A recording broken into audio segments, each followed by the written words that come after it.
make sure you stop by and check out my new game, Hole-in-One Golf, at scalfmission.itch.io. Get a hole-in-one every time by cheating. Add bumpers, fans, and even gravity wells to these challenging putt-putt golf courses and get a hole-in-one every time. And check out the leaderboard to crush your enemies and see them driven before you, and maybe check out their solutions to a hole while you're there. scalfmission.itch.io, link in the description. Alright, so this is another one that came in from DM. This is Swap Colors by Logus Studio. So let's look at the description. A game where you swap colors to avoid obstacles and win. That's all. Okay. I don't know. This is my first game, and everything I know about making games I learned while doing this. So please don't be too hard on me. It looks kind of crappy, but hey, we all started without knowing anything. True. Okay. This is a huge screen, so I'm hoping I can maximize and make it fit to my screen. Uh-oh. Do I gotta zoom this guy out? Okay. Oh, it's got a leaderboard. Look at that. Okay. Okay. Okay, so you try to, okay, whoops. Is there a button to swap color? Can I just drag this guy off the edge of the screen and not hit anything?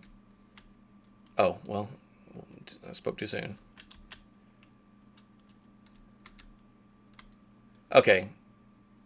Was that impossible, or could I have squeezed between those two lasers? Okay.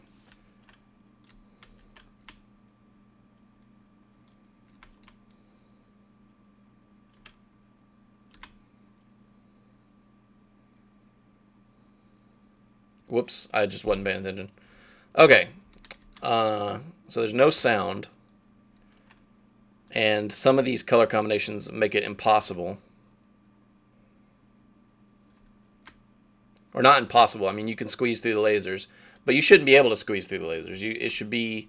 You should always have some possibility of a thing that is okay, right?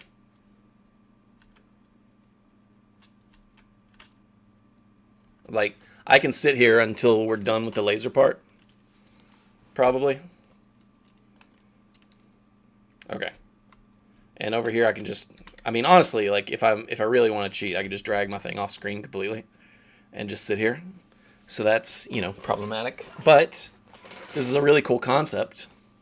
Like if I was having to actually dodge and weave between these things, you know, this would be a lot more interesting, right?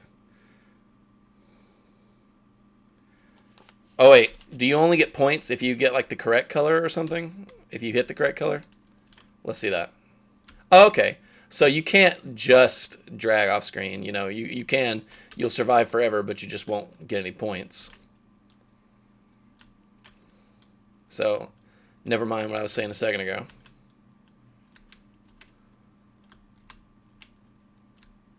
Can I do this? Yeah, I can. Okay.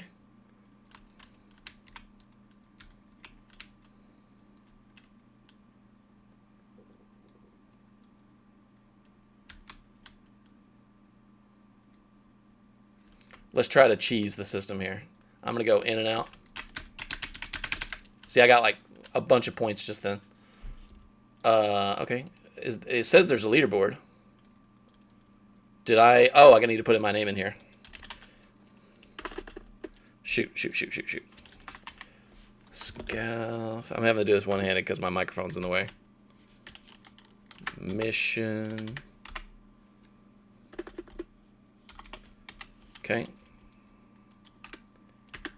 All right, good. So where am I at? Leaderboard. Am I here somewhere? Because like I feel like I should be.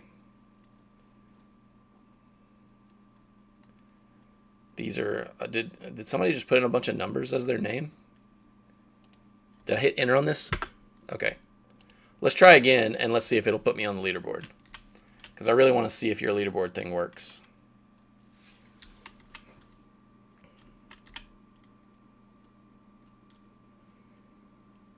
Oh shoot, I just wasn't paying attention. Can I move with the mouse or anything? Is it all just okay? It's all just keyboard, which is fine. Wait, am I crazy? Did it switch at the last second? Here we go. Oh, shoot. I flew too close to the sun.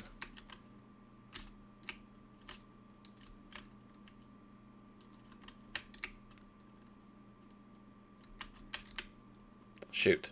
I just need to not move in that situation until I'm ready to not get hit.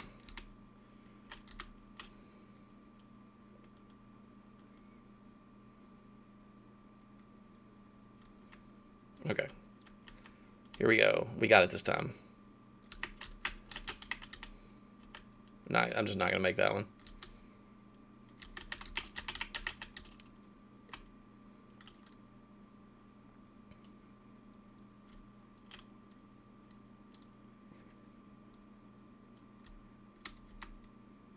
So obviously time's a factor in these things, but this would have been greatly helped with some music and sound effects. Let's see if I got on the leaderboard that time. Yeah, Scalpel Mission, there I am. So you might want to do something about the word wrap here because my name's too long. 26, what was my score just then? Do you gotta put it in every time? Scalpel Mission.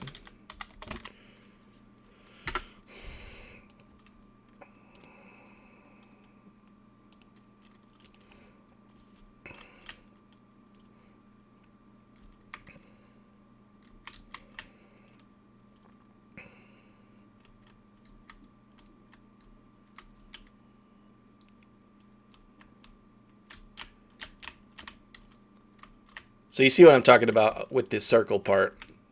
You're basing the score on whenever you enter the colored area, so I can just enter and exit multiple times and kind of drive my score up. Artificially, I would say.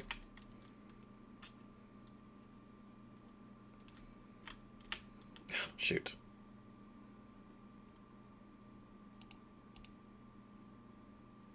Oh. I guess it just takes whatever your best score is. That's fine. Okay, so obviously there's not a whole lot here, but that's okay. It's like you said, it's your first time doing a jam game, and to have a leaderboard in there, that's pretty impressive for your first time going. There's just a whole bunch of stuff I would fix. Like, I would make it to where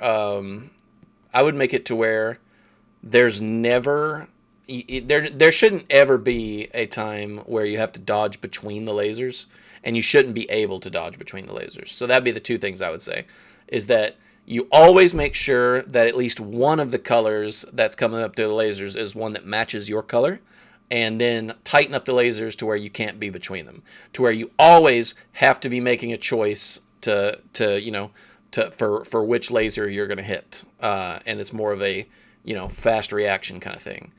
For the circle part, I'm not sure how I would change the way that we calculate scoring, that you can abuse it a little bit by going in and out. I would say what might be better would be that that you have your score be a little bit less whole numbery and have it be more like getting hit with a laser is like 100 if you got the right color, and being in the circle gives you like 1 point per frame or something like that, to where staying in the circle gives you more more points the longer that you stay in, rather than just registering at one time. Other than that, we need music and sound effects. It'd be cool if you had like power-ups or something that made you move faster, more than two kind of activities to avoid, that kind of thing. But yeah, this is cool. And in terms of the 4 colors, I think you probably have 5 colors, because if I'm counting black, if I'm being a stickler. So, okay. Another thing that would be cool, okay, forget everything I said about there always being a proper color. It'd be cool if you just made like Q and E or something like that, or like some button, change the color of your circle. To where you can make it kind of like Ikaruga, where you can constantly change your color to associate to the thing that you want to hit. Here, I'll show you what I'm talking about here. Hope this isn't like copyrighted content. you know. But like Ikaruga, you know, they constantly have black and white, black and white particles, and you can switch the color of your ship to absorb the complementary color. See how he's absorbing the white here, and then he's going to switch. Oh well, he's not going to switch apparently. Well, he died, so he probably should have switched. But you know, if you had the ability to swap your color, that'd be cool. So okay, let's rate this thing. I'm going to give you, since this is like your first one, I'm basically going to give you an extra star on every category. So we'll put the enjoyment. I would have said 2, but we'll make it a 3. Conceptually, it's kind of weak, but if you expanded on the types of activities that you did with color matching, I think it could be cool. Presentation, I think this is, I'm sorry, this is probably going to be 3 stars across the board. It's kind of boring, but like, we could have used music and sound, just little things like that. Use of the limitation, you had 4 main colors, but then you also had black, so I don't know, okay. All right. Good luck, have fun.